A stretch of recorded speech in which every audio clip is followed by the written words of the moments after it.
திமுக கூட்டணியில் உள்ள ஐயுஎம்எல் கட்சியிடம் ஏற்கனவே ஆதரவு கேட்ட தவேக மீண்டும் ஆதரவு கோரி வருகிறது. கூடுதல் விவரங்களை வழங்குகிறார் செய்தியாளர் ராஜ்குமரன். வணக்கம். விவரங்கள் என்ன ராஜ்குமரன்? இன்னும் சற்று நேரத்திலே தமிழக வெற்றி கழக தலைவர் விஜய் தலைமையில் தமிழகத்தில் புதிய அரசு அமைகின்றது என்ற செய்தியை பதிவு செய்யும் விதமாகத்தான் அடுத்தடுத்து காட்சிகள் அரங்கேறிக் கொண்டிருக்கின்றன. இன்னும் 2 உறுப்பினர்கள் தேவை என்றாலும் கூட அதை காட்டிலும் கூடுதலாக 2 உறுப்பினர்களை பெற்றுவிடும் விதமாக விடுதலை சிறுத்தைகள் கட்சியோடு சேர்த்து இந்திய யூனியன் முஸ்லீம் லீக் கட்சியுடன் மீண்டும் ஒரு சந்திப்பை மேற்கொண்டிருக்கின்றது தமிழக வெற்றி கழகம் என்பதை பார்த்துக் கொண்டிருக்கின்றோம். விடுதலை சிறுத்தைகள் கட்சியினுடைய தலைவர் திருமாவளவன் இணைய வழியிலே தன்னுடைய கட்சியின் மூத்த நிர்வாகிகளுடன் ஆலோசித்துக் கொண்டிருக்கின்றார். சரியாக 6:30 மணிக்கு இன்னும் ஒரு 15 நிமிடங்களில் தன்னுடைய நிலைப்பாட்டை அவர் தெளிவுபடுத்தி விடுவார். அதாவது தமிழக வெற்றி கழகத்திற்கு விடுதலை சிறுத்தைகள் கட்சி ஆதரவு அளிக்கின்றது என்ற ஒரு தகவலை அவர் பதிவு செய்யக்கூடும் என்று எதிர்பார்க்கப்படுகின்றது. அப்படி விடுதலை சிறுத்தைகள் கட்சி ஆதரித்தால் 118 இடங்களுடன் அறுதி பெரும்பான்மை இடங்களை தொட்டு பிடித்த தமிழக வெற்றி கழக தலைவர் விஜய்க்கு பதவி பிரமாணம் செய்து வைக்க வேண்டும் என்கின்ற ஒரே ஒரு வாய்ப்பு மட்டும்தான் தமிழ்நாட்டினுடைய ஆளுநராக இருக்கக்கூடிய அர்லேக்கருக்கு இருக்கும். அந்த 118 போதாது, அதை காட்டிலும் இன்னும் கூடுதலாக 2 பெற்று வைத்து விடுவோம் என்கின்ற நோக்கத்தோடு தமிழக வெற்றி கழகத்தினர் மீண்டும் இந்திய யூனியன் முஸ்லீம் லீக் கட்சியினுடைய தலைவர் காதர் மொஹிதீனை அணுகியிருக்கின்றார்கள்.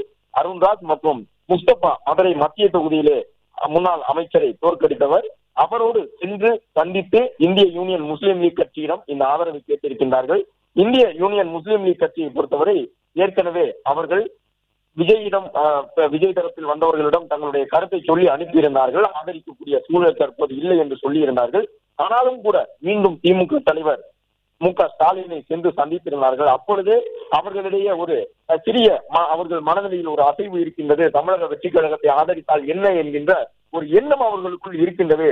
ஆனால் கூட்டணி தர்மம் திமுக தலைமைக்கு கட்டுப்பட்டு இருக்க வேண்டிய அந்த ஒரு சூழல் காரணமாக ஐயுஎம்எல் நிர்வாகிகள் அந்த நிலைப்பாட்டை சென்று எடுத்திருக்கின்றார்களோ என்ற ஒரு கேள்வி இருந்தது. இந்த நிலையில்தான் இந்திய யூனியன் முஸ்லீம் லீக் கட்சியை மீண்டும் நாடி இருக்கின்றது தமிழக வெற்றி கழகம் என்பதை பார்க்கின்றோம். எனவே தமிழக வெற்றி கழகத்தினர் 2வது முறையாக மீண்டும் சென்று சந்திக்கின்றார்கள் என்பதிலிருந்து இந்த சந்திப்பு ஓரளவு தாவேகாவினருக்கு கை கொடுக்கக்கூடிய சந்திப்பாக இருக்கும் என்று எதிர்பார்க்க முடிகின்றது. சென்னை பட்டினப்பாக்கம் இல்லத்திலிருந்து தற்போது ஆதவர்ஜன் புறப்பட்டிருக்கின்றார். விஜயும் இன்னும் சற்று நேரத்திலே கம்யூனிஸ்டுகளை சந்தித்து நன்றி சொல்லுவதற்காகவும் அல்லது ஆளுநர் மாளிகைக்கு சென்று ஆளுநரை சந்திப்பதற்காகவும் புறப்பட இருக்கின்றார் என்பதையும் பார்த்துக் கொண்டிருக்கின்றோம். விடுதலை சிறுத்தைகள் கட்சியினுடைய முடிவு இன்னும் சற்று நேரத்தில் வந்துவிடும். இடதுசாரிகள் தங்களுடைய நிலைப்பாட்டை தெளிவாக சொல்லிவிட்டார்கள். கொள்கை அடிப்படையிலே திமுகவோடு எந்த இடத்தில் இணைந்து போராட வேண்டுமோ அந்த இடத்தில் நாங்கள் இணைந்து போராடிக் கொள்வோம். அதற்காக திமுக சொல்வதை மட்டும்தான் கேட்டு நடக்க வேண்டும் என்பது எங்களுக்கு அவசியம் முடியாது. நாங்கள் ஒரு சுதந்திரமான கட்சி, தேசிய கட்சி, எங்களுக்கு என்று சுதந்திரம் உண்டு, தனித்த எண்ணங்கள் உண்டு. எனவே அந்த அடிப்படையில ஆளுநர் ஆட்சி வந்துவிடக் கூடாது. தமிழகத்தினுடைய மக்கள் விஜய்க்கு தான் பெரும்பான்மையான விருப்பத்தை தெரிவித்திருக்கின்றார்கள். எனவே நாங்கள் விஜய் ஆதரிக்கின்றோம் என்று சொல்லி தங்களிடம் இருக்கக்கூடிய 4 உறுப்பினர்களை தாவேகா பக்கம் தள்ளி இருக்கின்றார்கள் கம்யூனிஸ்டுகள். இந்த நிலையில்தான் இந்திய யூனியன் முஸ்லீம் லீக் கட்சியை 2வது முறையாக சந்தித்து அவர்கள் மொத்தம் இருக்கக்கூடிய 2 தொகுதிகளை, அதாவது 2 உறுப்பினர்களை பெறுவதற்கான முயற்சியிலே தமிழக வெற்றி கழகம் ஈடுபட்டிருக்கின்றது. ஒரு பக்கம் விடுதலை சிறுத்தைகள் கட்சி இன்னும் தங்களுடைய இறுதி முடிவை எட்டவில்லை.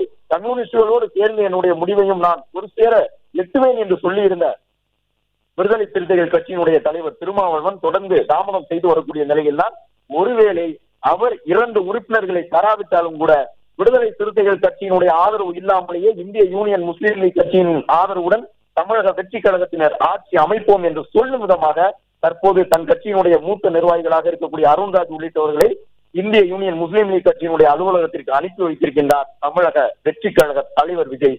வழக்கமாக தனிப்பெரும்பான்மை பெற்று எந்த கட்சி கூடுதல் இடங்களோடு இருக்கின்றதோ அவர்களை ஆட்சி அமைக்க வைத்துவிட்டு காலக்கெடு கொடுத்து அதன் பிறகு ஒரு சட்டப்பேரவைக்குள் வாக்கெடுப்பு நடத்தி பெரும்பான்மையை நிரூபிப்பதற்கான வாய்ப்பு வழங்கப்படும். ஆனால் 3 நாட்களாக தமிழக வெற்றி கழகத்திற்கு அப்படியான வாய்ப்பு வழங்கப்படவில்லை. ஆனாலும் ஆட்டத்தினுடைய இறுதியில் வெல்லுவது விஜய் தான் என்பதை போன்று தற்போது உற்சாகத்தோடு கையசைத்து பிளே ஸ்டோர் மற்றும் ஆப் ஸ்டோரில் இருந்து பாலிமர் செயலியை QR கோடு மூலம் பதிவிறக்கம் செய்யுங்கள்.